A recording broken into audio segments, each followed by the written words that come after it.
Buenas tardes a todos y muchas gracias por acompañarnos. Mi nombre es Claudio Lutzky y soy profesor adjunto de Filosofía del Derecho de la Facultad y dirijo el programa de actualización en cambio climático y transición ecológica. Lo que nos reúne hoy está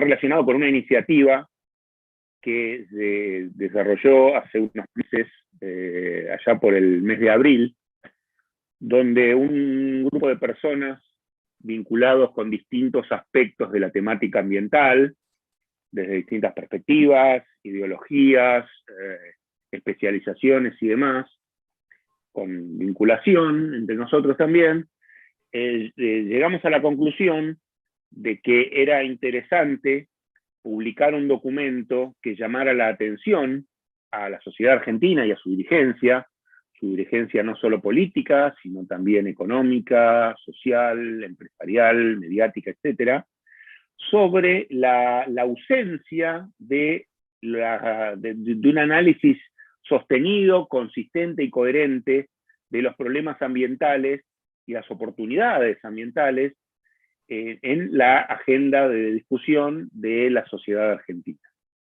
Por eso publicamos un documento que se llama la Agenda Pendiente en materia ambiental, está publicado en internet y vamos a compartir con ustedes el link para los que les interese verlo, que esperamos que sean muchos, donde hacemos una serie de consideraciones para plantar el tema, ¿no? La Argentina, desgraciadamente, está bastante rezagada en cuestiones ambientales, más fuerte que enfrentamos, que es la del cambio climático, o sea, también otras cuestiones también ambientales diversas, no solamente con respecto a los países desarrollados, que en general vienen tomando acciones de hace más tiempo, notablemente en la Unión Europea, también los Estados Unidos, que recientemente, la semana pasada, pasó el Congreso y le firmó el presidente este martes una ley muy comprensiva para llevar a cabo acciones en esa materia, Japón, etcétera, sino también en relación con países de nuestro entorno, que tienen políticas, más allá de los vaivenes que vienen de los cambios de gobierno con distintos partidos políticos en el poder, tienen una continuidad interesante de ciertas políticas ambientales con una visión más de conjunto. Estoy refiriendo a Uruguay, o Chile, o Brasil, Perú, o Colombia, por ejemplo, ¿no? La Argentina, desgraciadamente, viene bastante rezagada en esa materia.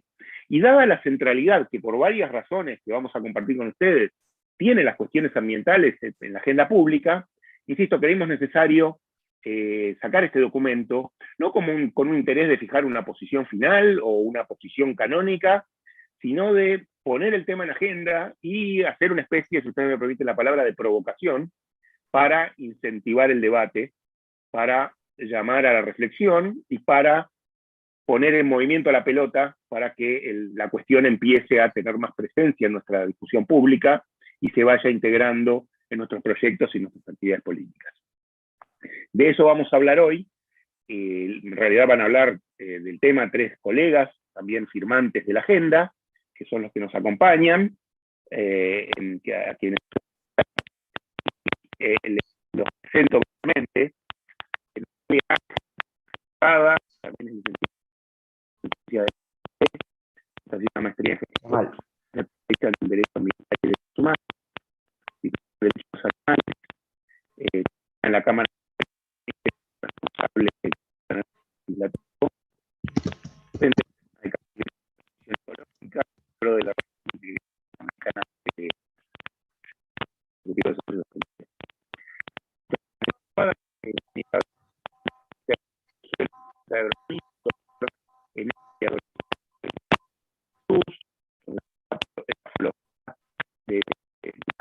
De la economía y director de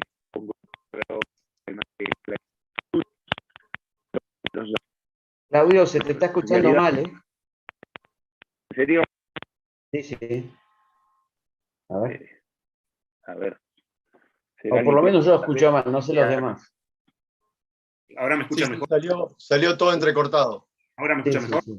Bueno, ¿desde cuándo me escucha mal? Y ahora un minuto. Y se escucha bien.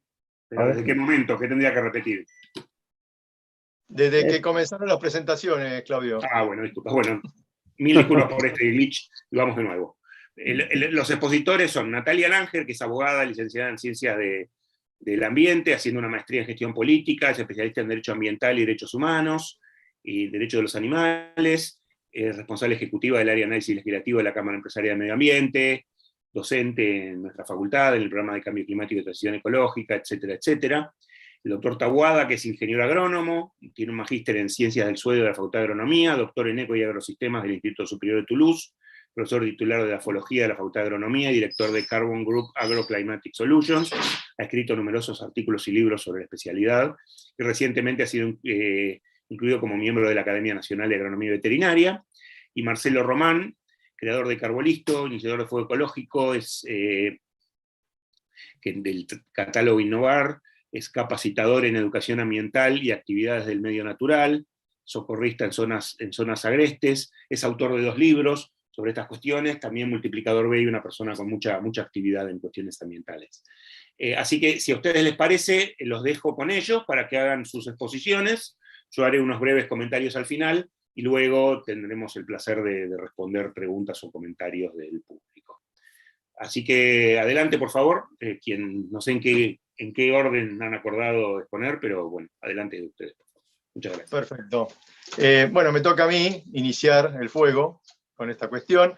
Como dijo el doctor Lutzky, yo soy Marcelo Román, soy profesor de Educación Física. Una de las cosas interesantes que tiene este desarrollo de la política en el documento de lo que estamos hablando, es que no es solo materia de especialistas, sino que tenemos que tener también en claro que hay que llegar a un gran público con estos temas, porque si no interesamos a la gente, si no alertamos sobre el cambio climático, pero sin esa idea apocalíptica que estamos siendo bombardeados muchas veces con respecto a las cosas que pueden llegar a suceder si no tomamos acciones, es interesante que podamos todos participar y tomar conocimiento sobre esto. Me ha tocado a mí iniciar, vamos a mechar los puntos, son 10 puntos que tiene el documento de la agenda pendiente. Yo voy a empezar con el primero, que es una política ambiental. Hoy es una política de desarrollo, no una barrera. Y eso es importante tenerlo muy en cuenta, justamente por lo que decíamos sobre muchos mensajes que vienen sobre que el mundo se va a acabar mañana. Es verdad que si no tomamos acciones, vamos a pasarla mal, pero tampoco tenemos que entender eso como algo que nos debe impedir hacer las cosas como deben ser bien hechas. Se han tomado siempre, y lo ha comentado el doctor Lutzky, que Argentina está muy rezagada con estas cuestiones. ¿Por qué? Porque siempre se toman las regulaciones, los controles, la protección ambiental como una barrera, en lugar de pensarla como un iniciador para hacer cosas que nos van a permitir insertarnos mejor en el mundo. Hoy en día hay miles de empleos con base ambiental que no estamos teniendo en cuenta porque no estamos haciendo bien las cosas en cuanto a esos temas de regulaciones y no tenemos claro qué significa la protección ambiental. Tenemos una gran perspectiva para hacer exportaciones o para incrementar las exportaciones ligadas a la sostenibilidad. Pero para eso implica varios puntos, entre ellos la trazabilidad y la transparencia, cosas que sabemos que en la sociedad argentina, en la política argentina, adolecemos. Por lo tanto, lo que estamos planteando es una idea de que tenemos que ponernos firmes en estas cuestiones, por eso implicar a la sociedad es muy importante, no solo ir a golpear la puerta de los políticos, sino a la sociedad, de que es necesario ser más transparentes y tener mejores ideas para poder hacer esto de una vez. Hay que quitar trabas, hay que evitar las burocracias, hay que evitar los kiosquitos, ¿no? que permiten que, o más bien que impiden que las cosas se funcionen como deben ser. Y tener claro que las inversiones globales buscan evitar las controversias ambientales. Hoy día, muchas inversiones vienen ya con un catálogo de cuestiones que tienen que ser cumplidas para que nosotros podamos ser proveedores de productos. Por lo tanto, lo que planteamos en este primer punto de la política ambiental como desarrollo es que hay que plantearnos las cosas con racionalidad y que las regulaciones tienen que ser claras y tener un estricto seguimiento. Eso básicamente sería en el primer punto que nosotros desarrollamos. El siguiente punto que me toca exponer, no vamos en el orden que está en el documento, pero no afecta al desarrollo, es sobre los parques nacionales. El punto se llama honrar nuestros parques nacionales.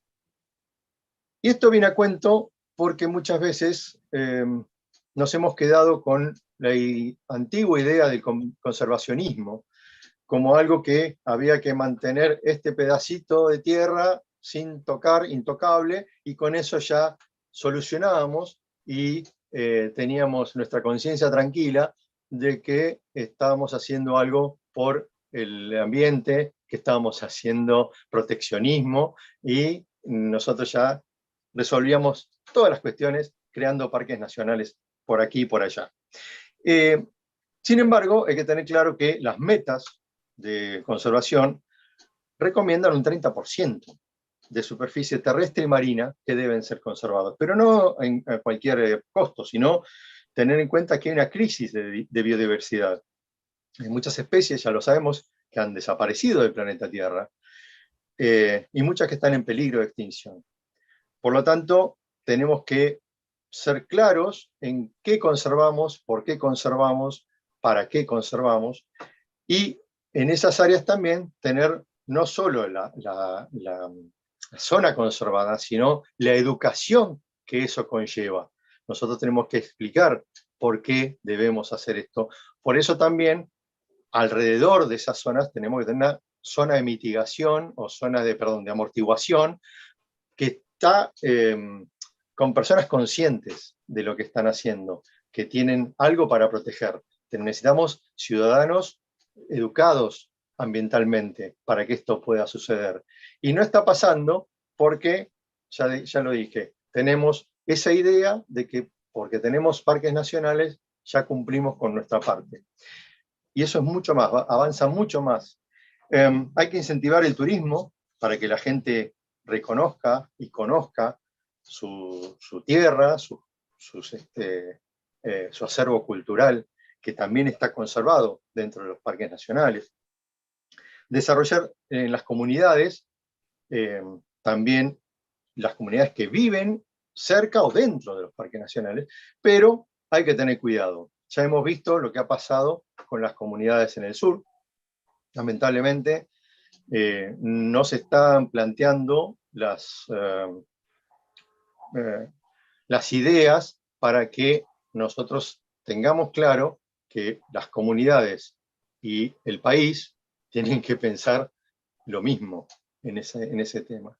Me ha pasado, lo comento así como anécdota, de ir a un parque nacional y no poder llegar a cierto lugar porque había conflicto entre las comunidades, entre las mismas comunidades de mapuches, en este caso, que no permitían que el turismo ingresara, porque uno quería cobrar el acceso, el otro creía que tenían derecho, un juez que vino y dijo no pasa nadie hasta que esto no se resuelva, y quedamos todos sin poder conocer parte de nuestro territorio por estos conflictos que tienen que ver más con intereses muy pequeños y no con un interés mayor, que es la idea de tener un país ambientalmente educado.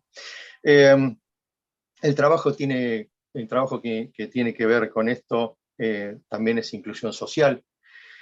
Y hay que tener un marco jurídico y poder de policía mucho más ágil para evitar usurpaciones, para evitar depredaciones.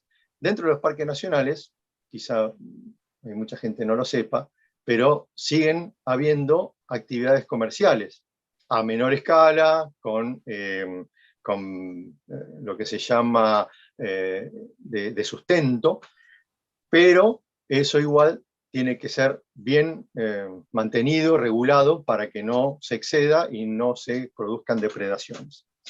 Y hay que saber que hay que proteger los bienes, hay que proteger las instalaciones, y en la misión es la diversidad y conservar el patrimonio histórico y cultural.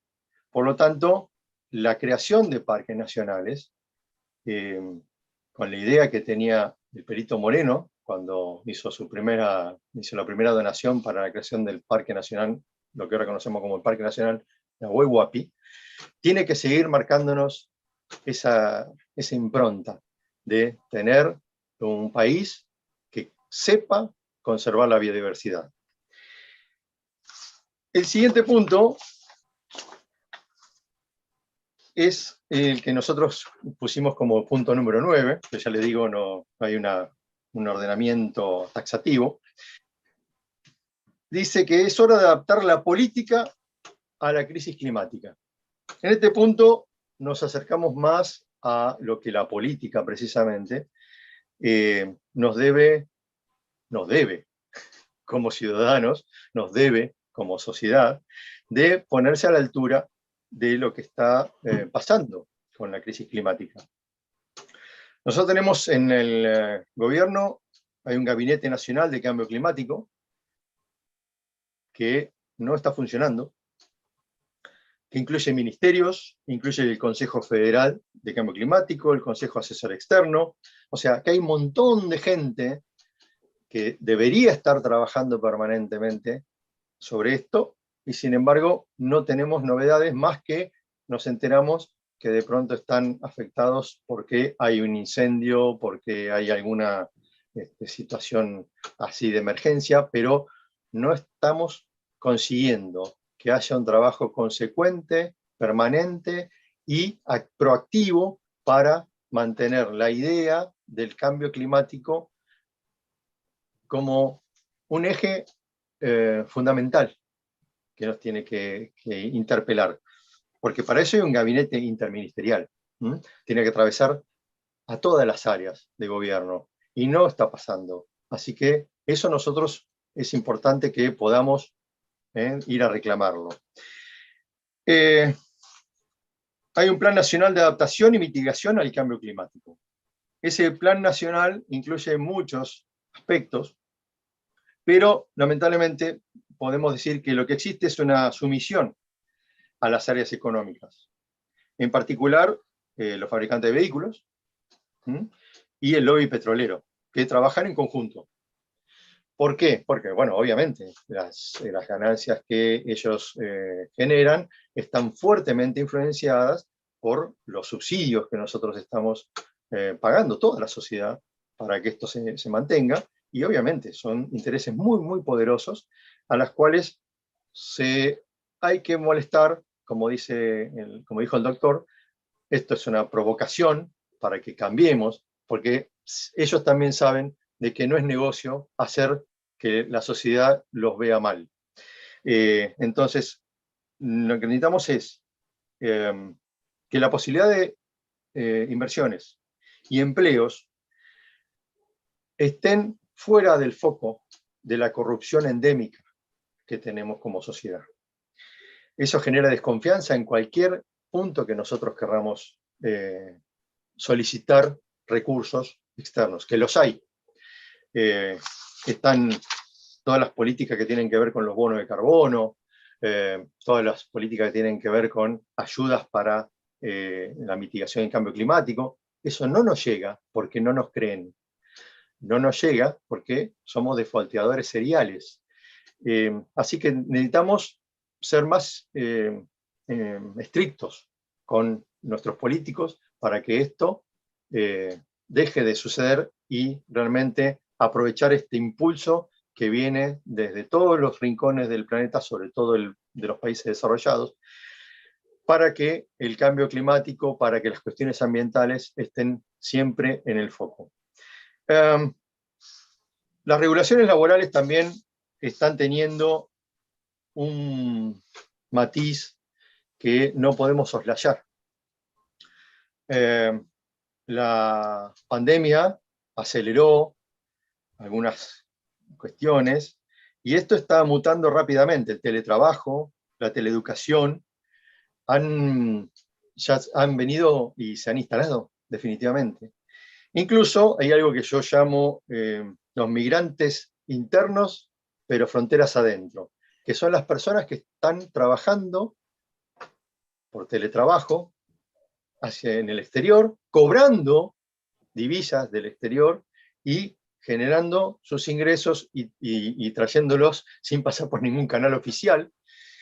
Y esas son personas que en realidad para nosotros es lo mismo que estuvieran trabajando en el extranjero.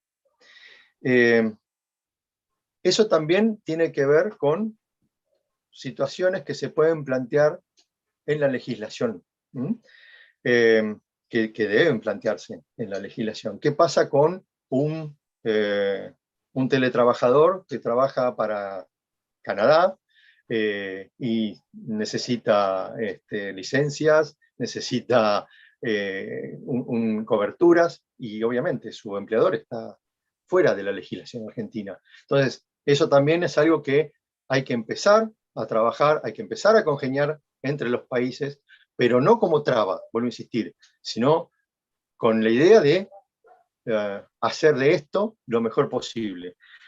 Hay otro punto sobre las políticas que tiene que ver con la movilidad eléctrica. Hace muy poquito, hace un par de días, hubo un panel muy importante en la Cámara de Diputados sobre movilidad eléctrica, pero seguimos rezagados pensando que cómo podemos hacer para que el lobby automotriz mantenga sus privilegios.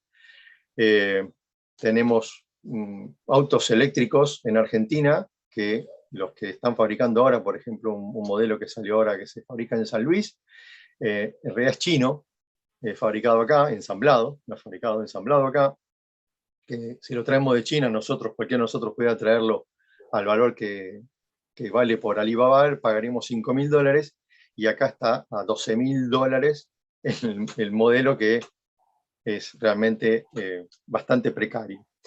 Pero el futuro está en los vehículos eléctricos, en la movilidad eléctrica.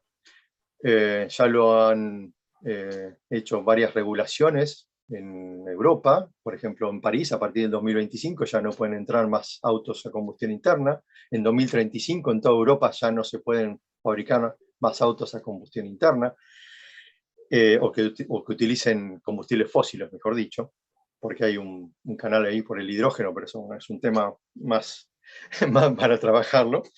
Pero eso también implica muchos cambios, porque el transporte de mercaderías, el transporte de personas, tiene otra configuración diferente, y los vehículos eléctricos tienen mayores prestaciones en cuanto a la posibilidad de la descarbonización de la ciudad. Eso es lo primero que va a pasar.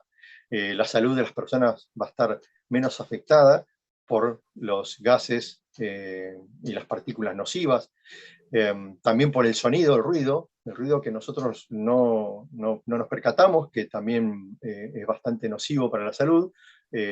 Todo el tránsito, bueno, los vehículos eléctricos no tienen sonido, de hecho se están investigando qué sonido ponerle para que la gente se alerte cuando viene un vehículo eléctrico, y que sea un sonido que alerte, pero tampoco modifique el sistema nervioso, que es algo que está afectando permanentemente el ruido ambiental. Las energías limpias también son algo que nosotros debemos siempre procurar, que debemos reclamar a nuestros legisladores, a nuestros políticos. Hace poquitos días, Uruguay, por ejemplo, llegó al 94% de generación de energía con fuentes renovables. Nosotros, el pico máximo que hemos alcanzado ha sido de 25%, cuando podríamos tener mucho más por la capacidad instalada que hay, pero además si hiciéramos las inversiones necesarias para que eso suceda. Por lo tanto, eso también colaboraría mucho en, cuando tengamos una idea clara de qué vamos a hacer con la movilidad eléctrica, para que estos vehículos sean más ecológicos todavía. Quiero hacer una pequeña aclaración con lo de los vehículos eléctricos, porque es un tema que me apasiona. Y es que hay mucha gente que sostiene que generan una huella de carbono similar a la de los autos convencionales, lo cual no es cierto, ni en su fabricación, ni en la fabricación de las baterías, mucho menos en su uso cotidiano, y tampoco es cierto que vaya a colapsar la red eléctrica. El mayor pico que pueden llegar a alcanzar todos los autos eléctricos enchufados a la vez es el 4% del consumo global, pero además hay que tener en cuenta generalmente los autos eléctricos, que son puramente eléctricos, tenemos varios tipos allí, pero que son puramente eléctricos, se cargan durante la noche, en el valle de consumo, en un enchufe domiciliario. Por lo tanto, eso tampoco es posible que haga colapsar, y sirven también como recarga para casos necesarios. Puede llegar a abastecer a una casa un auto eléctrico si tiene las baterías bien cargadas. Por último, la generación distribuida es algo que también debemos procurar. En España hay una legislación bastante interesante sobre la colocación de paneles solares en las casas, que va a abastecer la red cuando tiene mayor generación, lo cual genera ingresos a las personas que optan por estos sistemas. De hecho, hoy leí una noticia que California se abasteció con los Powerball que maneja la empresa de Elon Musk, Tesla, ya que tienen un sistema, un software, con el cual ellos pueden intercambiar energía con la red de todas las casas que tienen los Powerball instalados. Y eso genera también ingresos a los usuarios. Por último, dos temitas. Los capitales mutan su cartera de inversiones cuando encuentran que las cuestiones ambientales están siendo respetadas. No es lo mismo trabajar con energías que no son limpias o con regulaciones medio poco transparentes, que las que quieren llevar a sus mercados mercaderías y servicios que están garantizados, que tienen una buena política ambiental. Y finalmente, el agua. El agua es otro de los elementos que tenemos que mantener como un recurso estratégico, pero no con la idea de que van a venir con buques tanques a llevarse el agua, que eso no va a suceder, sino con la idea de que tenemos que tener claro que solamente el 3% de todo el agua del mundo es potable. Por lo tanto, si nosotros tenemos claro que potabilizar el agua se hace cada vez más oneroso, tenemos que ser más conscientes de su cuidado. Bueno, eso fue toda mi exposición. Al finalizar, espero que tengan algunas preguntas y poder evacuarlas. Muchas gracias. Le doy paso a Miguel. Bueno, muchas gracias, Marcelo. Y afortunadamente, algunas de las cosas que voy a hablar se enganchan muy bien con las cosas que vos dijiste. Y sorpresivamente no vamos a tener contradicciones, eso espero. Bueno, muchas gracias. Bueno, ya me presentó antes Claudio, yo soy Miguel Taboada. Mi origen es que soy ingeniero agrónomo, pero como la agronomía es una linda carrera, aparte de ser la ciencia del depende, la agronomía, todo depende de algo, uno sabe dónde empieza, pero no sabe por dónde termina. Y es así que me terminé dedicando en la vida a temas de cambio climático y temas de emisiones de gases de efecto invernadero. Me tocó en suerte tratar tres de los temas.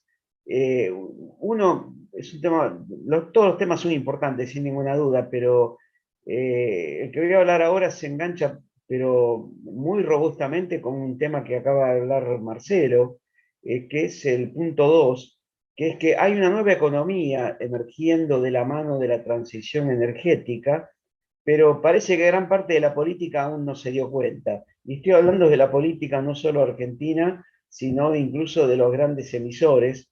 en el mundo, que son en primer lugar China y en segundo lugar Estados Unidos. Esos son, sigue después, les aclaro, sigue después Indonesia, la India, Indonesia y otros países. ¿De qué estamos hablando acá con una nueva economía? Para que tengan una idea de la transición energética, en el mundo la producción de energía eléctrica para poder vivir, está basada fundamentalmente en combustibles fósiles y es responsable del 63% de las emisiones del mundo. El segundo emisor a nivel mundial es la producción agropecuaria, que a nivel global está en el orden del 33%. En la Argentina, los números esos son 50 y 34%, para tener una idea. Entonces, ¿por qué digo estos números? Porque básicamente si vamos a atacar la necesidad de reducir emisiones, necesariamente la transición tiene que ir hacia nuevas formas de obtención de energía y nuevas formas de producción de alimentos, que luego me voy a referir a ello. ¿Qué se entiende por nuevas formas de producción de energía? ¿Y cuál es la necesidad que hay acá? Marcelo habló muy bien de qué está pasando con el clima. Y dentro de lo que está pasando con el clima, que no es simplemente una preocupación teórica que a alguien que le importe que haya lindo ambiente, estamos hablando que en los últimos 50 años la temperatura global del planeta aumentó cerca de 1 grado centígrado. Es lo que se llama el calentamiento global. Y hay un consenso en estudios del IPCC, me tocó la fortuna de ser autor de uno de ellos, uno de los autores, aclaremos, ¿no? El estudio de cambio climático y tierra. Hubo un estudio previo, que fue el estudio del mundo a 1,5 grados. Se llegó a un consenso que esos aumentos de temperatura no debieran superar 1,5 grados centígrados, o no superar, llegando al límite hasta más 2 grados centígrados, fundamentalmente para que no haya puntos de quiebre sin retorno en el mundo. ¿Cuáles son esos puntos de quiebre sin retorno?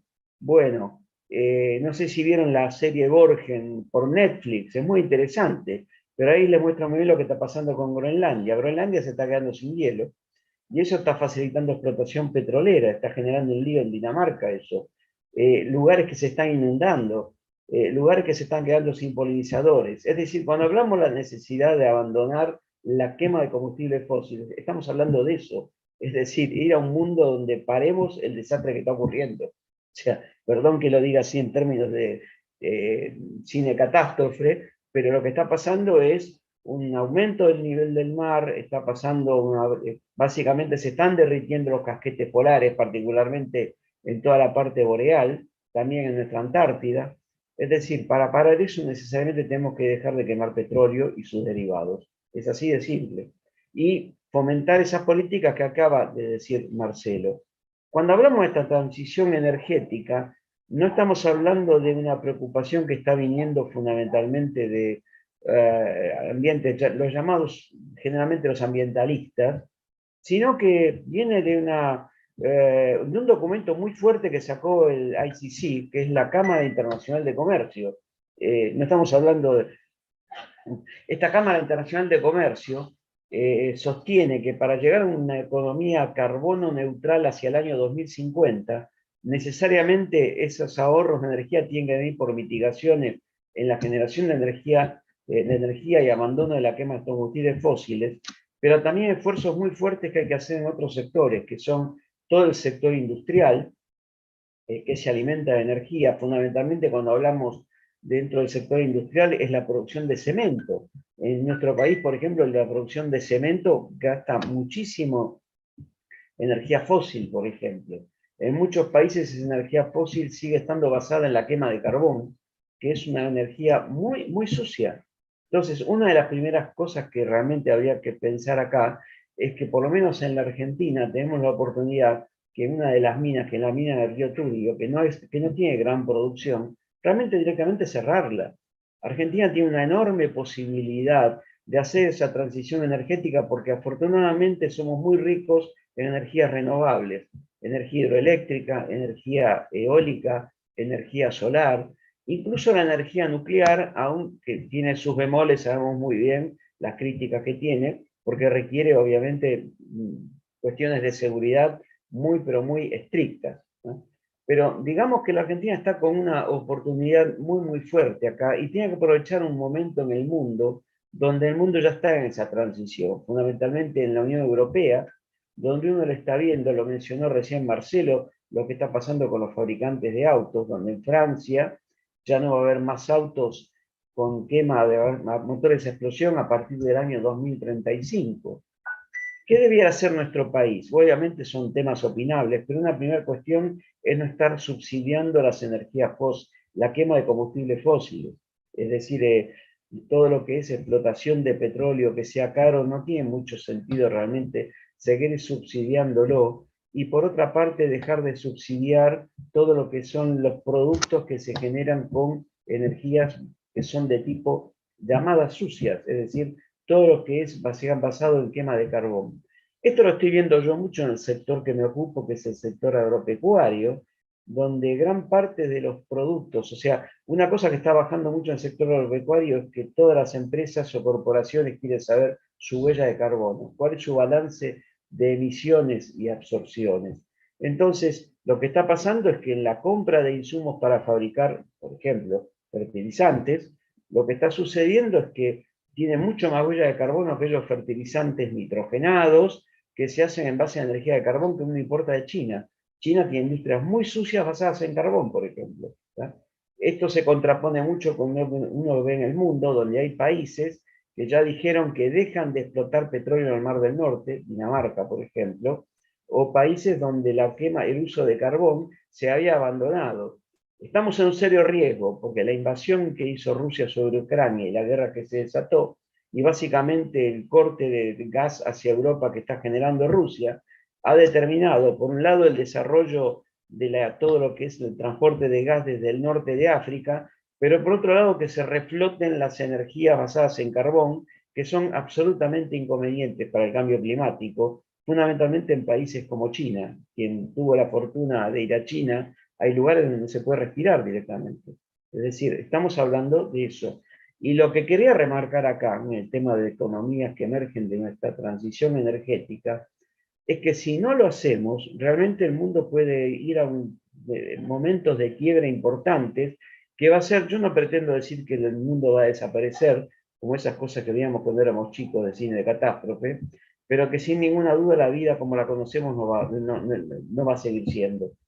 Y el otro tema importante que creo que Marcelo también lo ha referido es qué costo tiene todo esto. Sin duda esto tiene un costo importante en inversiones. Yo me quiero hacer referencia a lo que es nuestro país. Nuestro país todavía tiene un sistema de transporte obsoleto basado en camiones, que realmente es absolutamente inconveniente desde ese punto de vista por la quema de gasoil, cuando realmente lo más lógico, esto es una opinión mía que creo que la comparten muchos, debiéramos desarrollar un buen sistema ferroviario basado en electricidad, donde realmente, y un buen sistema de transporte incluso en las ciudades, donde por ejemplo una buena política será hacer ciudades verdes, por lo menos en las 3 grandes ciudades que tenemos, obviamente que Buenos Aires, Gran Buenos Aires, Córdoba y Gran Córdoba, y Rosario y Mendoza está encaminada en eso, evitar todo lo que es el transporte con quema de gasoil en los centros de las ciudades, no solo por mejorar la calidad del aire, sino también porque tiene que ver esto con baja de emisiones de gases de efecto invernadero. Para terminar un poco este punto 2, quería complementar que hay consenso en que todos estos esfuerzos que se están haciendo no solo se tienen que hacer en el sector energético y en el industrial, sino también en el sector agropecuario, que me voy a referir en un ratito, y a su vez esto tiene que ser complementado no solo con la necesidad de mitigar y bajar emisiones a la atmósfera por quema de dióxido de carbono, además de otros gases, sino que también se requiere en este momento la posibilidad de poder capturar carbono de la atmósfera, el dióxido de carbono de la atmósfera, en fuentes estables sobre el suelo, con bosques. Obviamente hay que evitar la tarjeta roja a la deforestación directamente, ¿no? Pero a su vez fomentar el desarrollo de bosques y su recuperación para almacenar carbono como madera. Y lo otro, un tema que me resulta muy cercano, que soy experto en suelos, el almacenar carbono en los suelos como humus, lo que se conoce como secuestro de carbono en los suelos. Hay consenso de que con estas políticas se puede llegar a mitigar hasta un 20% de las emisiones totales del planeta.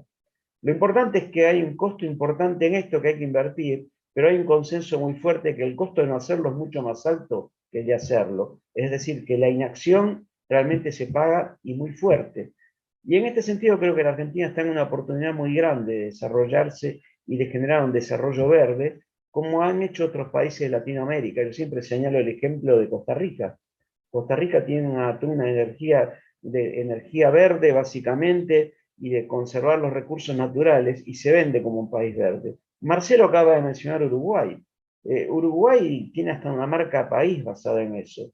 Tenemos buenos ejemplos cercanos, entonces creo que los políticos debieran prestar atención a eso, porque esta marca país hace que el país se venda mejor en el buen sentido de la palabra y realmente pueda erradicar inversiones de buena calidad que den empleos de calidad, que los estamos precisando muchísimo.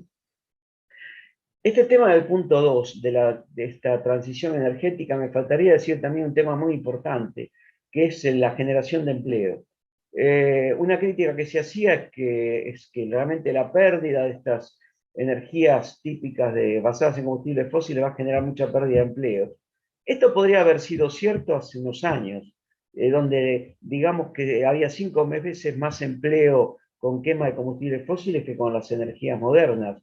Hoy en día ya se considera que esta relación pasó de 2 a 1, y realmente estos en general son todos empleos de calidad, donde creo que toda la educación argentina debiera estar unida en ese esfuerzo, no solo para generar las profesiones necesarias y las capacidades necesarias, sino también desde los niveles iniciales, generar la conciencia en los chicos acerca de todo esto.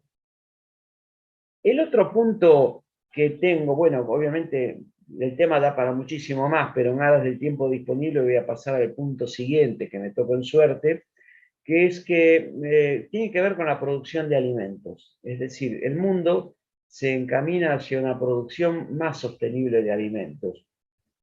Y esto es una necesidad enorme que hay en este momento. Como ustedes bien saben, la Argentina se caracteriza por es un país agroexportador muy importante, pero tenemos nuestros problemas importantes en todo esto, que es la forma en que producimos esos alimentos.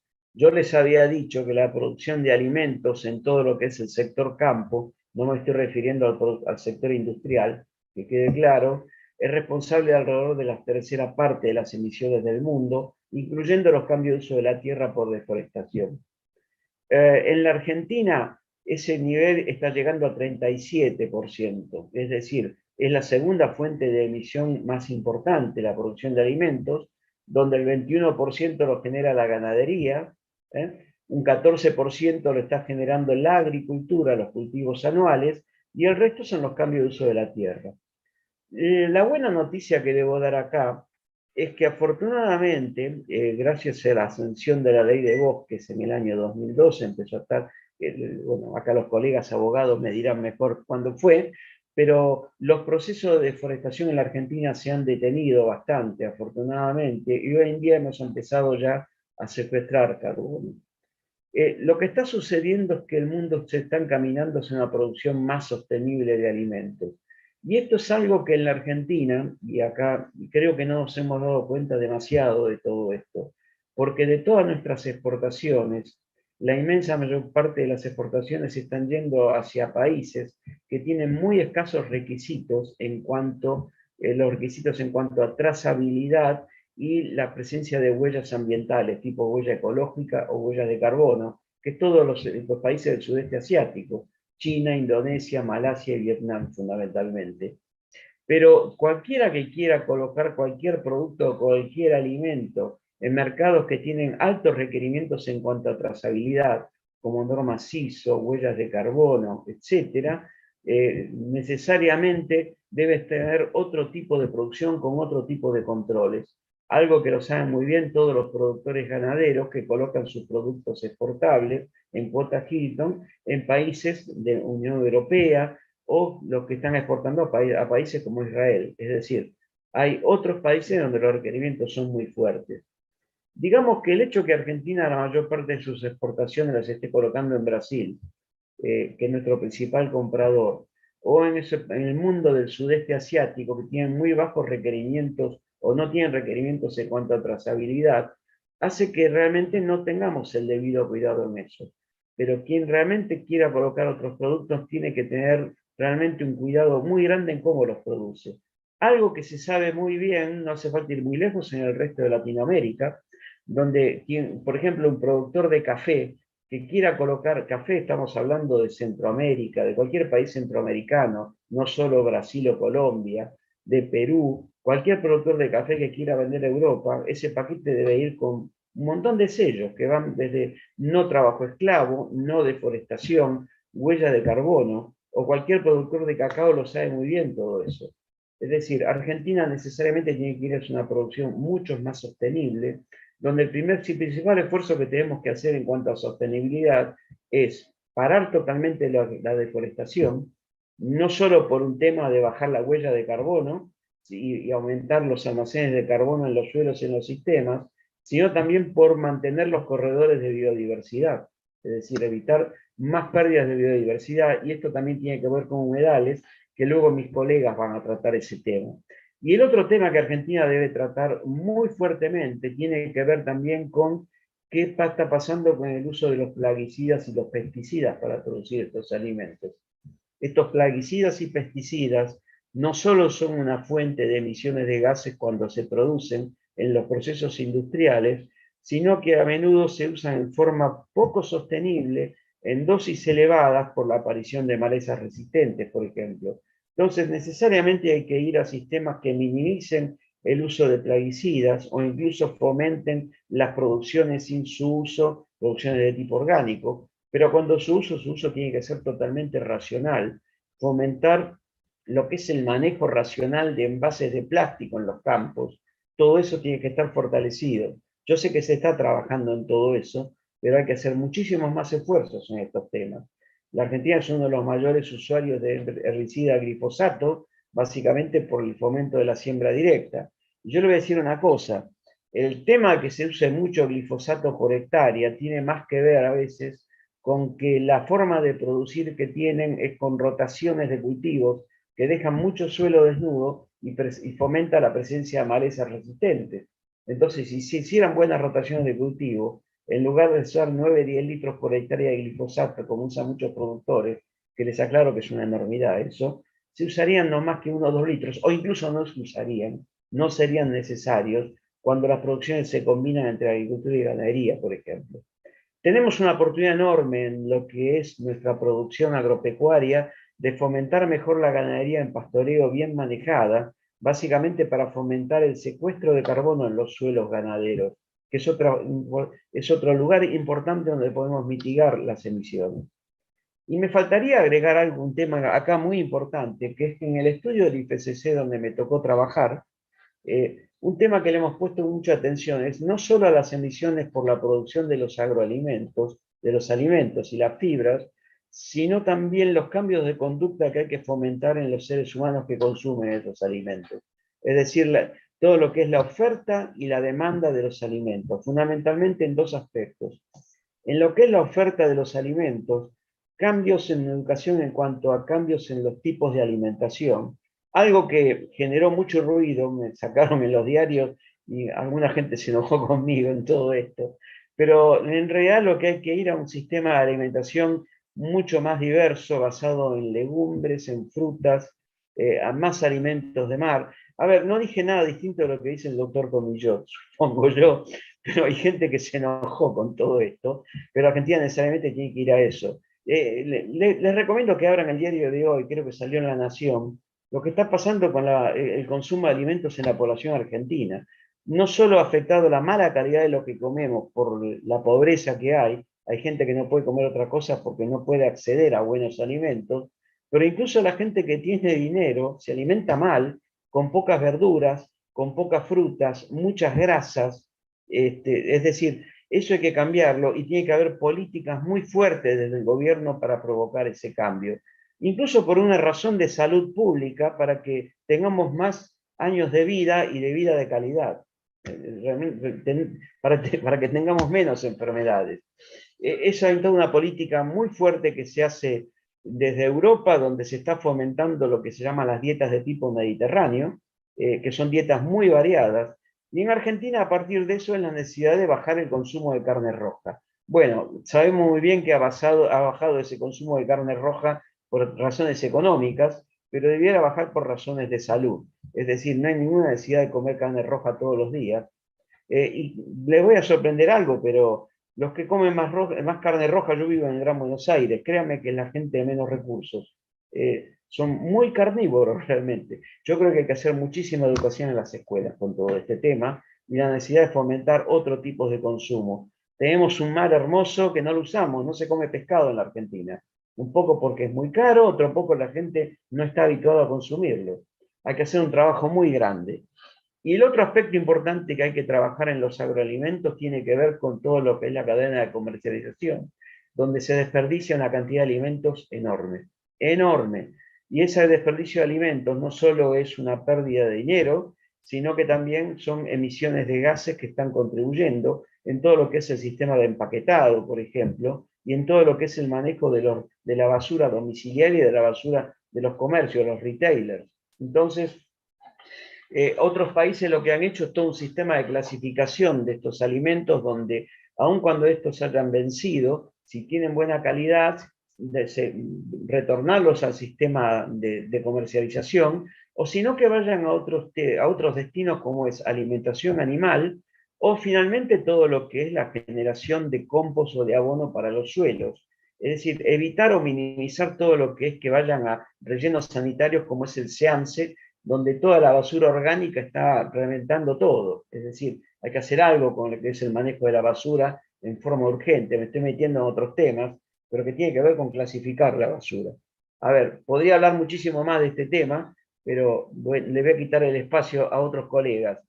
Por último, pero de lo que voy a hablar yo, pero obviamente no menos importante, es la minería, el punto 7, que es que la minería necesita cambiar o va a seguir siendo demonizada. Sabemos muy bien que la minería, estamos hablando de la explotación de recursos mineros que se hacen usualmente en las provincias para obtención de metales o de hidrocarburos, eso es absolutamente demonizado por los impactos que genera, particularmente de lo que se llama la megaminería, y estos impactos tienen que ver a veces con que las cosas no se hacen bien. Y no se hacen bien primero porque no se hacen adecuados estudios de impacto ambiental, y en segundo lugar, porque no se hace una adecuada consulta a lo que en inglés se llaman los stakeholders, o sea, una adecuada consulta a las personas afectadas y a las comunidades.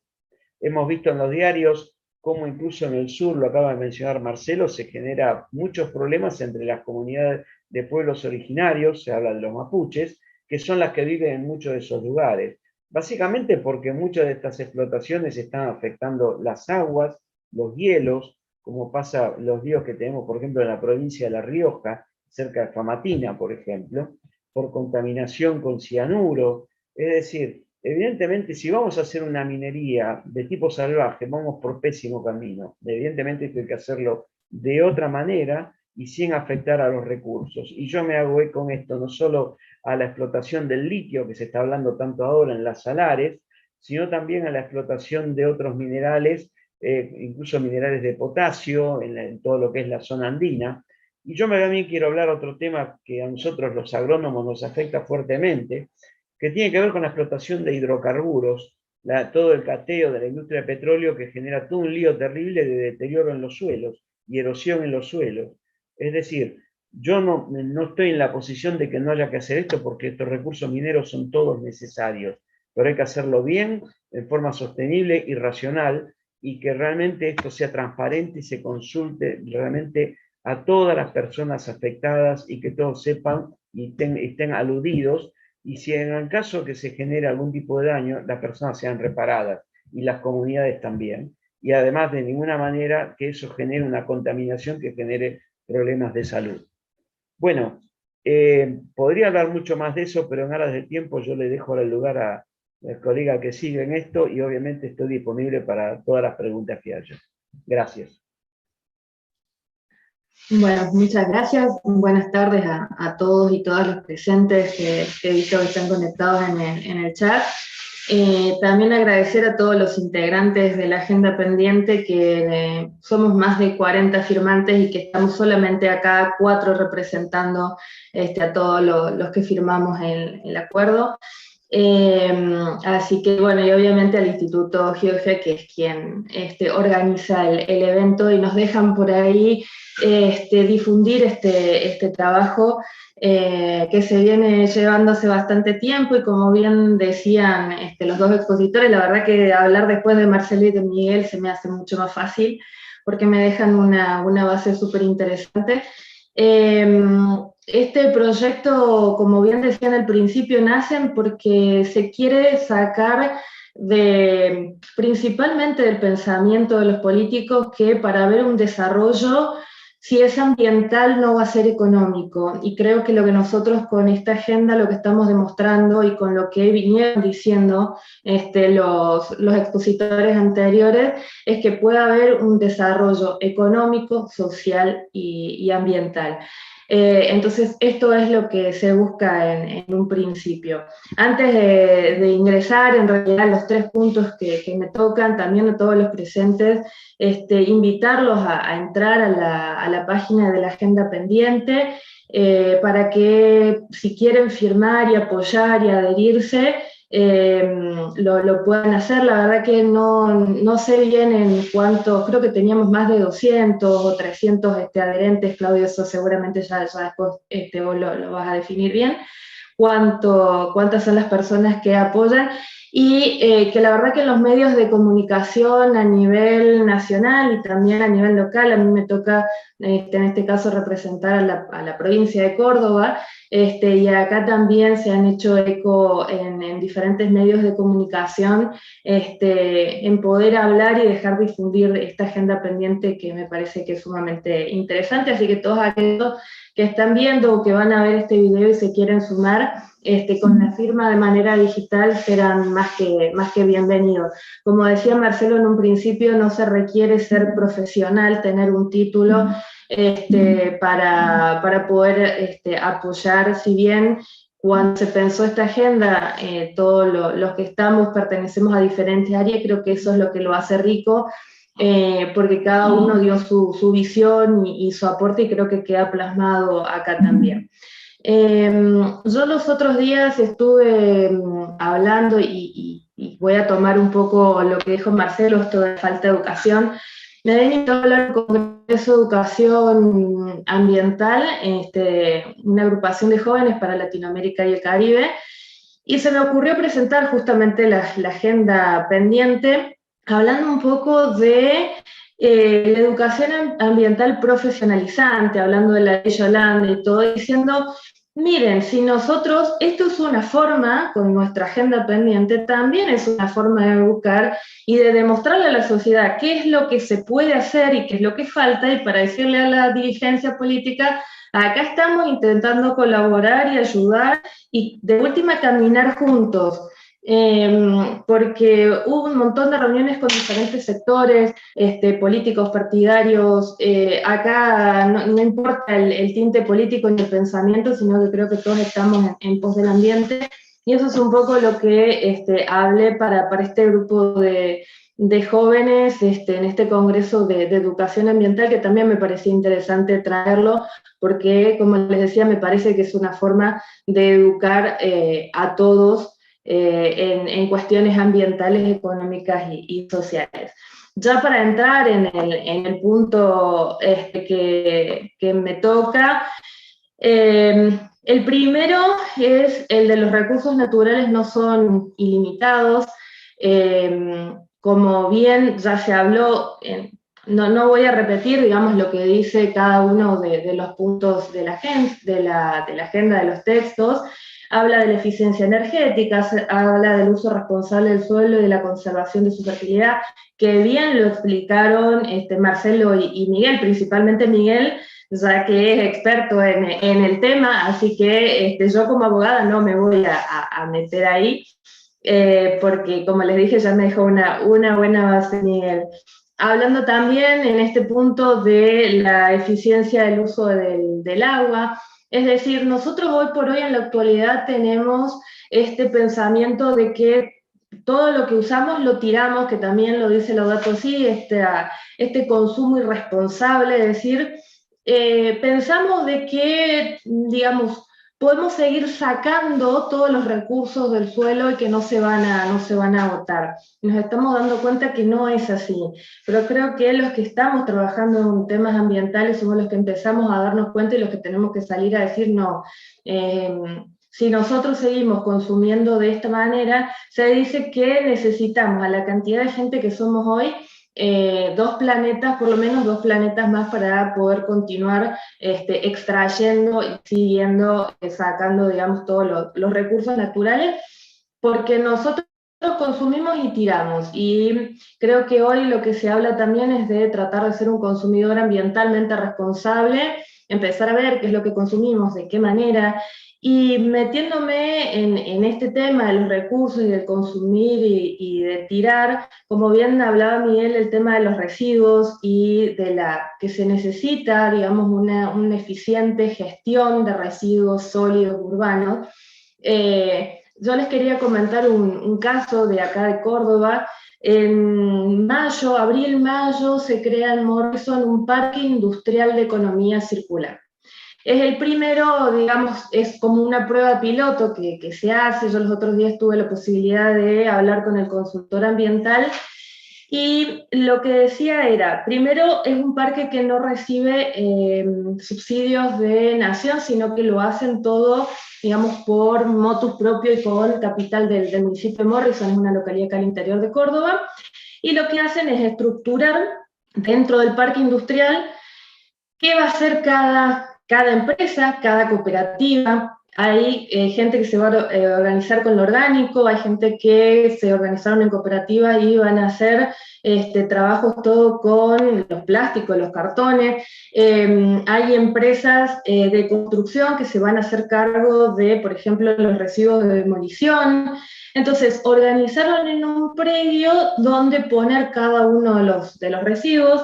En caso de haber lluvias o por alguna cuestión, más o menos por 4 días se recolectan y no se puede pasar por la cinta clasificadora ni nada, también tienen un lugar para copiar por lo menos por 4 días, para después poder sí hacer toda esta clasificación.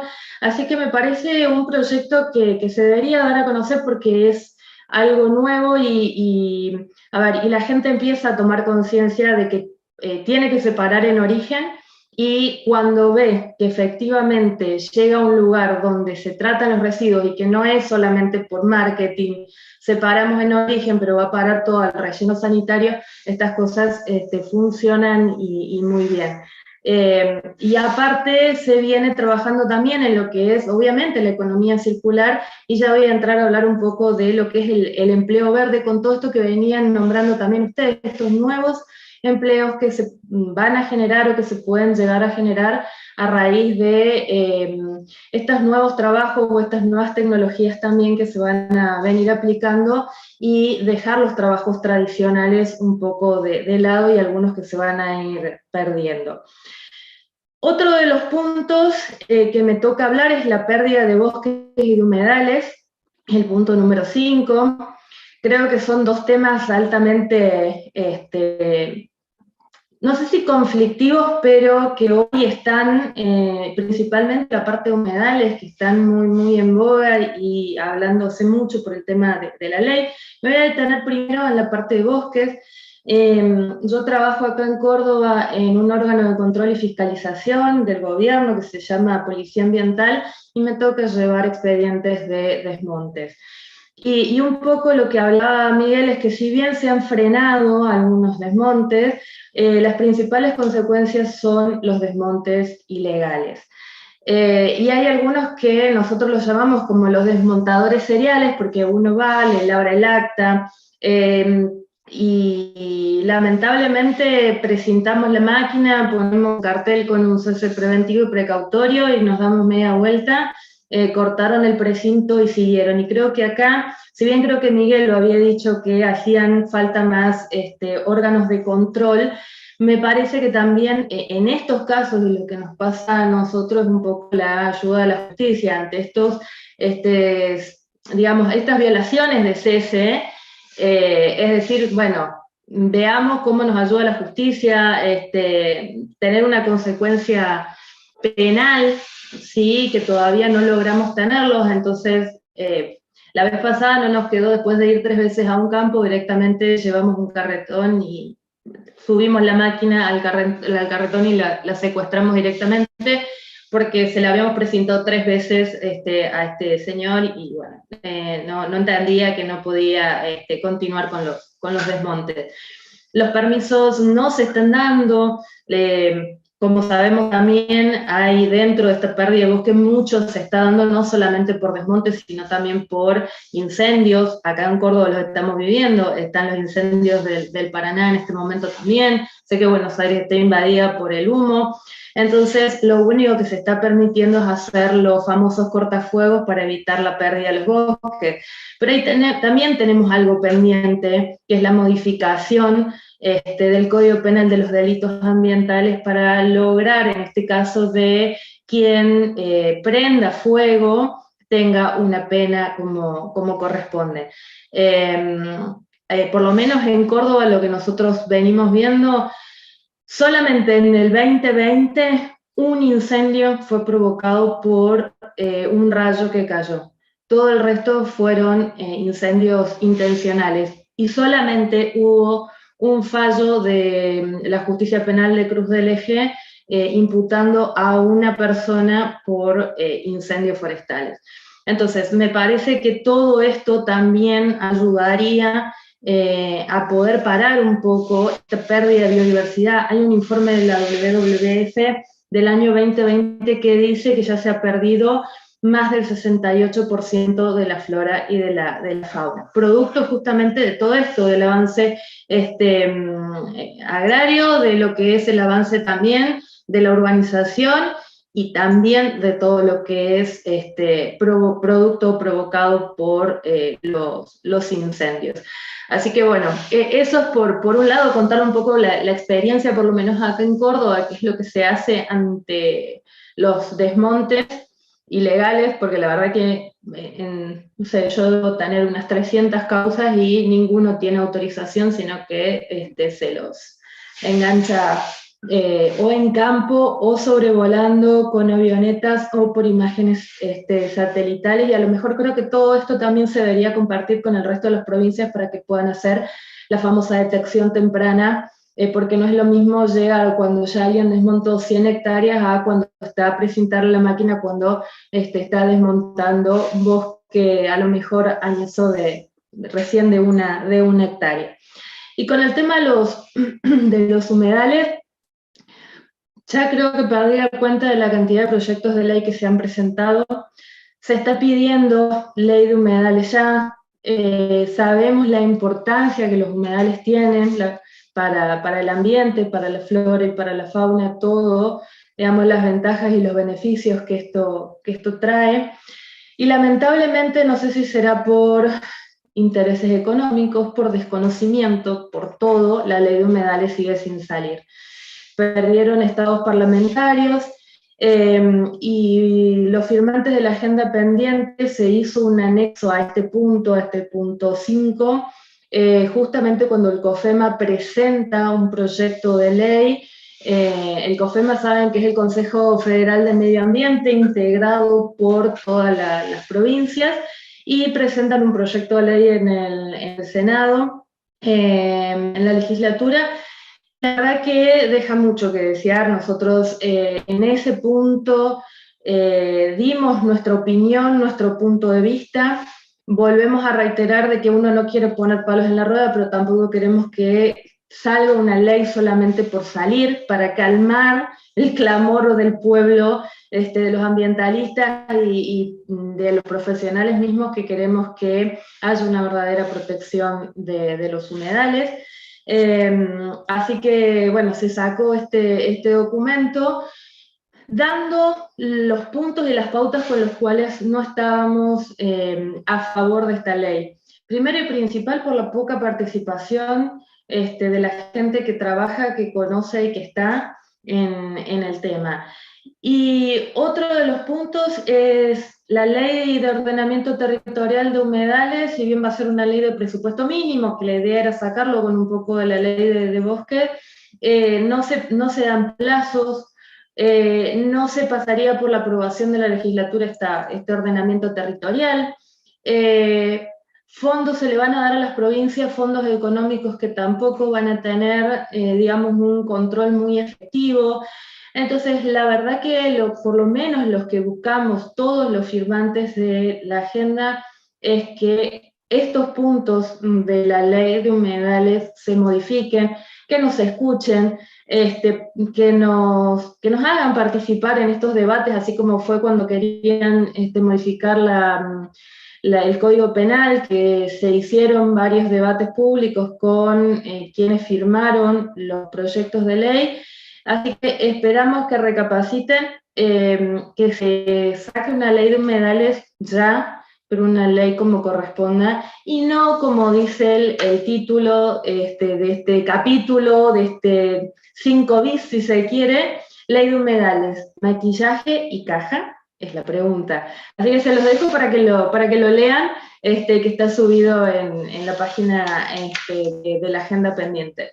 Y el último punto, para ya no extenderme demasiado, hablar del punto 8, que es sin plan para adaptarnos a los impactos. Un poco Miguel hablaba justamente del informe del IPCC, en el cual se habla de la mitigación y la adaptación. Ahora se está empezando a hablar mucho de la adaptación al cambio climático. Lo que se está viendo es que no hay, digamos, proyectos para adaptarnos a todas estas consecuencias de inundaciones, de incendios, ni siquiera, digamos, de ingeniería, ni tampoco en materia social.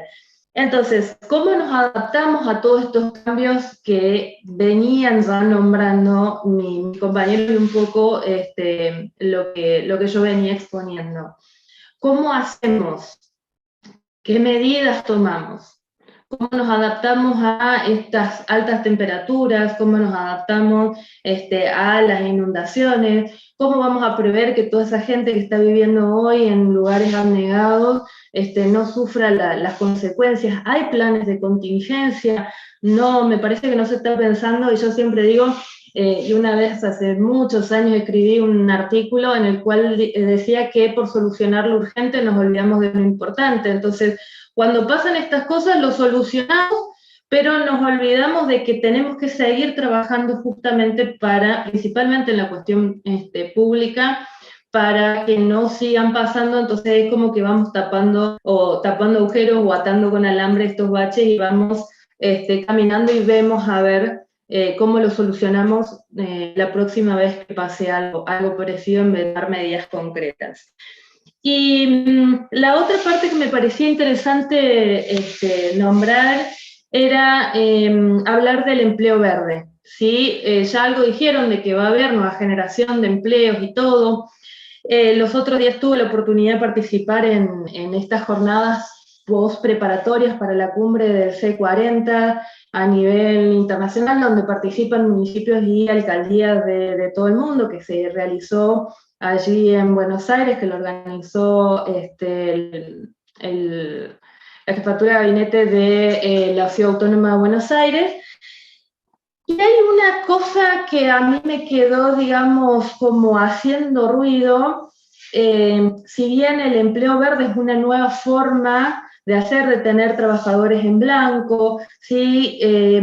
Que salgan productos, o sea, que ellos puedan estar regularizados con todos los beneficios de un trabajador en blanco, donde el proceso y el producto pueda llegar a ser sustentable o verde, si se quieren llamarlo, es que todos hablaban de los empleos verdes en materia de recicladores, que para mí sí es con los primeros que se puede empezar a trabajar, pero lo que yo expuse en ese momento es que no son los únicos, que tenemos otros rubros donde se pueden empezar a trabajar en empleo verde. Y eso es lo que me encendió una pequeña alerta, porque al hablar de empleos verdes todos hablan de recicladores, y me parece que no es, digamos, ese el tema. Así que bueno, con todas estas nuevas oportunidades y con los trabajos que ya están en marcha, creo que también se puede trabajar en cuestiones de empleo para que sean en su cadena amigables con el medio ambiente y también en el producto. Y lo último para nombrar, me parece que otra de las cuestiones que se está poniendo en boga y principalmente para todo lo que es sacar créditos a nivel internacional, son las compras públicas sostenibles y la certificación de las empresas B o de triple impacto. Pero bueno, creo que se podría hablar muchísimo con respecto a esto, pero simplemente me pareció interesante nombrarlos porque, como decíamos, no estamos viendo políticas a nivel, o a lo mejor hay algunas políticas como es la deforestación cero del 20 hasta el 2030, pero cómo se llevan a cabo, porque es muy lindo tenerlo en un papel, pero cómo se va a lograr esos objetivos de acá a esa fecha en cualquier plan o pauta que se propongan a nivel, en este caso, a nivel político. Así que bueno, muchas gracias. Dudas, consultas, lo que quieran, lo pueden hacer por el chat y nos pasan a nosotros las preguntas para poder contestarlo. Y Claudio, te doy a vos la palabra para el cierre. Muchas gracias. Bueno, gracias a los expositores por sus muy interesantes palabras, y en especial a Natalia, que está con fiebre y gripe, y le hizo el esfuerzo. Le ofrecimos reemplazarla, pero no quiso eludir el compromiso que había tomado, así que gracias por eso también. Yo quisiera hacer 2 o 3 muy breves comentarios. Primero, creo que el punto central a tener en cuenta es que todos los problemas ambientales que tenemos, en particular la emergencia climática y los demás, son problemas que debemos afrontar, desafíos, pero también, como dijeron varios de los expositores, o todos, son enormes oportunidades para la prosperidad económica, para la innovación, para el empleo, para la inversión, en la transición. La transición ecológica no es meramente una cuestión de salir a apagar incendios, sino que implica migrar evolutivamente, ¿no? Mediante una transformación al estilo nueva economía política como la de la Revolución Rusa y sus muertes, sino una evolución acelerada, pero evolución al fin, del modo en que nuestra economía produce y consume y contamina, hacia un modo más sostenible, más amigable, más consistente con el ambiente, con la naturaleza, que es la condición básica de nuestra existencia. Esa transición implica muchísimos cambios económicos, y esos cambios económicos implican enormes oportunidades, como decía, de inversión y de innovación y de empleo.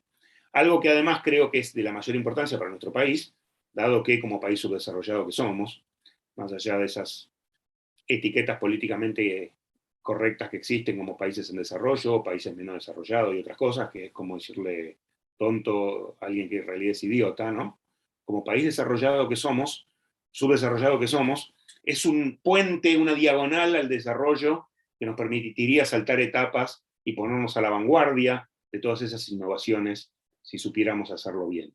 Con lo cual nos interpela porque un país con el nivel de pobreza, de subocupación, de actividad ociosa, etcétera, como el nuestro, las oportunidades que tiene para reinventarse con esta transición son enormes, y por eso la dirigencia de nuestro país, las élites políticas, económicas, culturales, etcétera, tienen la obligación de incluir y debatir estos temas urgentemente en nuestra agenda. Segundo punto, dado que estamos en la Facultad de Derecho, esto nos interpela también como abogados, como teóricos, como juristas. La desconexión entre ciencia dura, ciencia exacta y ciencia social no es sostenible en este aspecto. La relación del orden social con el orden de la naturaleza del cual depende es fundamental que sea entendida y que sea integrada en nuestras reflexiones. La transición ecológica no es simplemente una cuestión de ambientalistas. La transición ecológica no es una cuestión a la que se tengan que dedicar simplemente quienes cultivan el derecho ambiental. La transición ecológica es una diagonal que reclama, impacta al derecho ambiental, pero al derecho comercial, al derecho administrativo, al derecho civil, al derecho constitucional, a la sociología jurídica, a la filosofía del derecho, etcétera, etcétera. Este desafío de repensar un paradigma del derecho y de cómo desarrollarlo, cómo crearlo, cómo entenderlo y cómo practicarlo, es un llamado urgente que tenemos que rescatar. Recordemos que a pesar de que en nuestras disciplinas tendemos a hablar de el deber ser y de los seres humanos como si fuéramos, a veces parece que estuviéramos hablando de seres incorpóreos cuyo solo sentimiento es el de justicia, debemos recordar que a pesar de ser el único ser del universo que conocemos con una dimensión espiritual, además somos animales. Como animales dependemos del aire que respiramos, del agua que tomamos, del suelo en que nos paramos y de los elementos que tomamos de la naturaleza para producir todo aquello que tenemos, que en último extremo no es más que naturaleza transformada. Entonces, como abogados, como juristas, nos increpa y nos interpela esta cuestión para que reflexionemos nuestras instituciones y nuestra manera de considerar al derecho también en esta nueva luz. Y también, de nuevo, una obligación más desde una universidad pública para sacar a nuestro país de su permanente y continuo atraso y de su inacabable caída. Y por último, bueno, más allá de agradecer de nuevo a mis colegas, agradecer también al instituto que nos ha servido, nos ha admitido en su casa y nos ha permitido hacer esta exposición, que esperemos que les resulte interesante, y que, como les decíamos, tiene el objetivo de desafiar, de provocar, de incentivar el debate y la inclusión de estos temas en la agenda pública argentina. Si les parece, brevemente entonces, hay alguna que otra, creo que no hay muchas preguntas o comentarios, pero si les parece voy a pasar a leer lo que hay, como para que... Hay una dirigida, mencionado, del ingeniero Taboada, sobre la erradicación de basurales, a través del sistema GIRSU en la Argentina. Considera que por estudios comprobados judicialmente es un sistema nocivo. Se refiere a la localidad de Nahuelpan en Chubut, concretamente, dice que contamina el agua, y también que hay un proyecto en Abrapampa que se está contemplando y hay un rechazo de los vecinos, y si puede hacer algún comentario de esto. Miguel Ángel, por favor. Sí, no, ahí a la persona le respondí por escrito. Yo no soy especialista en el tema, entonces desconozco de qué se trata el sistema, pero digamos como criterio general, lo que sí respondí es que cualquier sistema de tratamiento en cualquier lugar, lo primero que tiene que suceder es tratarlo de raíz en los domicilios, si hablamos de basura domiciliaria, obviamente, ¿no? Separar en su origen todo lo que es reciclable, papel, vidrio, de lo que es orgánico, y lo que es orgánico minimizarlo a través de sistemas de compostaje. Digamos que la idea es que el destino de esto, lo que se llama disposición, yo algo hablé en mi presentación, donde una parte importante de esto debería ser derivado a, o si no es alimentación animal, si tiene sentido, por lo menos a lo que es fabricación de abonos tipo compostaje, pero la idea es que en los lugares de disposición final, que son los rellenos sanitarios, hay que minimizar urgentemente lo que llega, tiene que ser muy, muy poco, no como lo que sucede en nuestro SEAMSE, que realmente ya no da abasto, la verdad. Entonces, quizás una respuesta general la mía, pido disculpas que no conozco ese caso porque no soy especialista en el tema, pero cualquier sistema de estos, obviamente en cuanto a dónde deben ir estos sistemas de disposición final, vale aclarar que corre lo mismo que para la minería.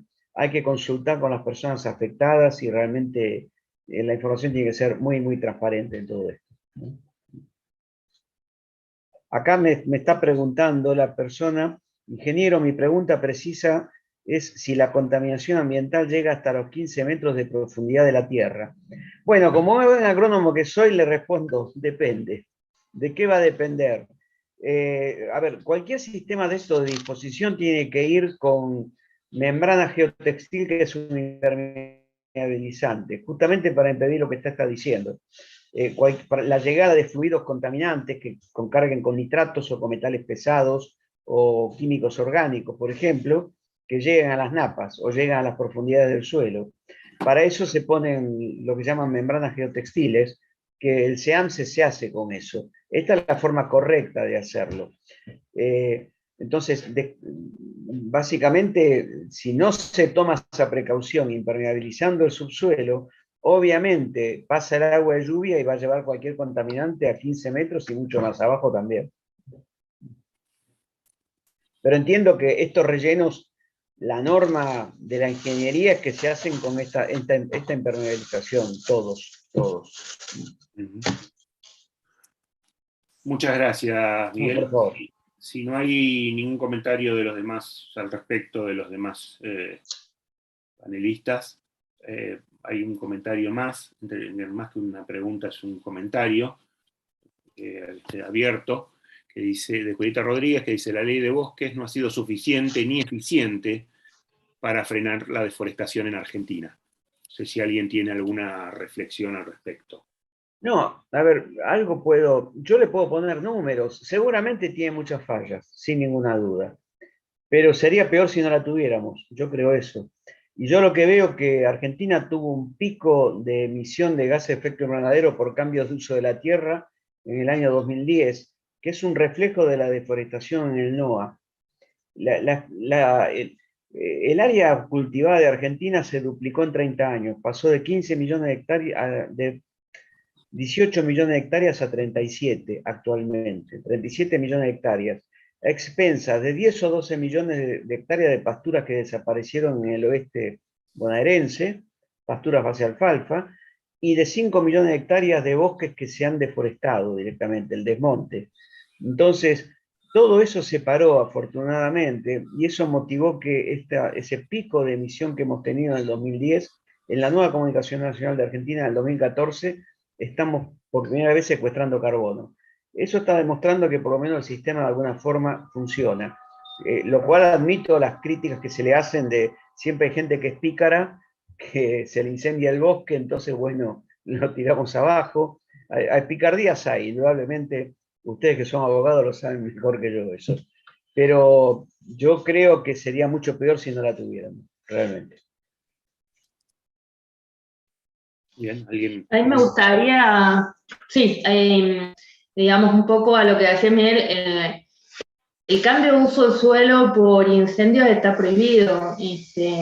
A ver, específicamente acá en Córdoba, por la Ley de Ordenamiento Territorial de Bosque Nativo que se hizo en el 2010, está prohibido, digamos, que por incendio se cambie el uso, lo que significa que se haga un loteo, que se siembre, que se ponga ganadería y todo ese tipo de cosas. Otra de las cuestiones que bien decías, que si bien la Ley de Ordenamiento Territorial tiene sus falencias, pero obligó a hacer un mapa y a pintarlo, a decir, bueno, a ver, dónde está cada uno y cuáles son las categorías que tenemos en rojo, en amarillo y en verde. Por lo menos en lo que es la parte de loteo, a ver, lo circunscribo mucho a Córdoba porque es la realidad que yo más conozco en lo que yo estoy trabajando, pero lo que sirvió con la Ley de Ordenamiento Territorial, que hay muchos emprendimientos, por ejemplo, loteos que no se están aprobando en zonas rojas, que obviamente cuando han venido los incendios se decían, lo hicieron adrede para tratar de hacer loteos, que lo han intentado, sí, que se los pudo frenar también. Entonces, ¿se podría mejorar? Sí. Como decía, si bien dice que el derecho penal es la última ratio, pero siempre me parece que tenemos que endurecer un poco más las penas y las sanciones. Y otra cosa que por lo menos nosotros obligamos acá es que después de un desmonte, de llevar el expediente administrativo, se haga la accesoria de reforestación. Entonces creo que eso también está ayudando de a poco a recuperar el bosque. Obviamente que árboles de 100, 80, 50 años, digamos, no tienen la misma capacidad de absorción y todavía no es un bosque, digamos, con las capacidades, y ahí creo que Miguel digamos, lo va a poder explicar mejor, que uno nuevo, pero como siempre se dice, uno tiene que pensar en las generaciones futuras, es decir, bueno, ¿qué le dejamos? ¿Hacemos algo ahora? Y sí, hacemos una accesoria de reforestación, que en realidad nunca tendría que haber pasado al desmonte, pero por lo menos para empezar a recuperar y a lo mejor ese bosque que nosotros hemos venido nuestras generaciones futuras lo van a poder disfrutar y a lo mejor a cuidar mejor. Así que entiendo que, bueno, para algo sirvió, que fue como la punta del ovillo, y a lo mejor tenemos que empezar a trabajar un poco más, pero siempre preferible, como dijo Miguel, que existe y no que no esté.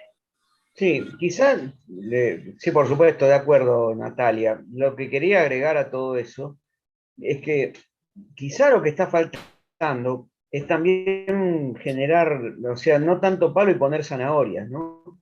Y las zanahorias realmente acá son la posibilidad de canalizar inversiones, por ejemplo, que se pueden, con proyectos de deforestación evitada, que contemplen también el desarrollo de las comunidades locales y la posibilidad también de regeneración de los bosques degradados, en lugar de pensar acabar con ellos, es decir, con introducción de ejemplares nuevos, regenerar biodiversidad, y realmente hay proyectos con certificadoras y inversores internacionales que están muy interesados en este tipo de proyectos. Me enteré, por ejemplo, de una consultora española que está comprando campos en Misiones para regenerar corredores biológicos. Y para terminar un poco, quiero hablar bien de Córdoba. En el año 2015 me habían llamado, yo trabajaba en INTA en esa época, para ver un problema de deslizamiento, o sea, aparecieron sedimentos de 1 metro en el área Jesús María. Cuando fuimos, la pregunta de los productores era, ¿qué puedo sembrar acá? Y nosotros le dijimos, fui con otros colegas, ¿no? Mira, lo primero que tiene que preguntarse es por qué pasó esto, porque esto no es normal. ¿Qué había pasado? Hubo deforestación en la sierra. ¿Y por qué hubo desmonte en la sierra para hacer barrios cerrados? O sea, el desmonte no es solo por el agro, también para hacer barrios cerrados. Y obviamente generó todo un deslizamiento con tormentas que generó un lío terrible. Yo creo que a partir de ahí Córdoba creo que tomó cartas en el asunto, la provincia está trabajando muy bien, con planes de conservación de suelos, con fomento para conservar suelos, ha hecho el mapa de carbono orgánico de la provincia, y también con planes de canaleros, de consorcio de canaleros para toda la zona anegable. La provincia es una de las que mejor está trabajando, por lo menos desde el punto de vista de los recursos naturales. Pero yendo al tema de los bosques y los montes, yo creo que hay que también dar incentivos para que la gente pueda hacer otras cosas. Y otra cosa, en el norte argentino conozco empresas, no las puedo nombrar, pero realmente líderes importantísimas, que han desistido tenían terrenos comprados realmente para deforestar con autorización, y han desistido ya directamente por un tema de la pésima imagen social que tiene eso. Está habiendo mucha presión social para que eso no ocurra. Sin ir en particular contra la ley de bosque, pero sí hay una cuestión que me parece que hay que reflexionar, es que coincido totalmente con lo que decía Miguel, de que hay que pensar no solo en el garrote, sino también en la zanahoria, pero también que todas esas cosas tienen que estar hechas, solo son útiles si están hechas desde una visión consistente y de conjunto, ¿no? Claro. Porque una tendencia que es bastante común entre nosotros es que cada vez que hay algún problema, bueno, salgamos a sacar una ley, ¿no? Para resolverlo, ¿no? Y en principio las leyes son tintas sobre papel, ¿no? Entonces, que haya una ley en sí no significa nada más que hay una ley, ¿no? Entonces, las leyes tienen que ser instrumentos que generen incentivos para cambiar situaciones que se quieren cambiar, puede ser más palo, más zanahoria, menos palo, etcétera, etcétera, pero que entiendo, por ejemplo, en materia ambiental, tienen que estar hechas desde un punto de vista comprensivo, holístico, y que incorporen todas las variables necesarias, ¿no? La variable ambiental, la variable administrativa, la variable económica, etcétera, etcétera, ¿no? No por tapizar el piso de nuestro país de leyes, las cosas van a cambiar, como tantas leyes fallidas hay, ¿no? El derecho a la vivienda digna está en la Constitución desde el año 1957, la villa más grande que se ha hecho en la Argentina es la Villa de la Cava, se fundó en 1960. Es decir, que estuviera en la Constitución no cambió absolutamente nada, ¿no? Digo, entonces, a veces uno se queda tranquilo y dice, bueno, ya tenemos la ley, ¿no? Bueno, depende qué ley y cómo esté hecha, y dado que una ley puede chocarse con otra, en estas cuestiones es importante que se hagan con un punto de vista práctico, con un punto de vista sensato, y con un punto de vista consistente con otras normas, para poder ser más efectivas, y que se logre el objetivo, y no solo sacar una ley por sacarla y quedarse más tranquilo. Sí. Me parece Sí, de acuerdo totalmente. Que tenemos que tener en cuenta. Bueno, siendo ya las 8 menos 25 pasadas, no hay más preguntas, no sé si hay algún comentario de cierre o alguna cosa que quieran agregar. Si no, dejamos acá. ¿Estamos? Bueno, Bien. entonces agradeciendo de nuevo a los expositores, a los participantes y a nuestros anfitriones del Instituto Gioja. Esperamos que les haya resultado de interés esta exposición. Esperamos que sirva para incorporar un poco más el debate de la agenda pendiente en materia ambiental en la discusión de la sociedad argentina. Muchas gracias.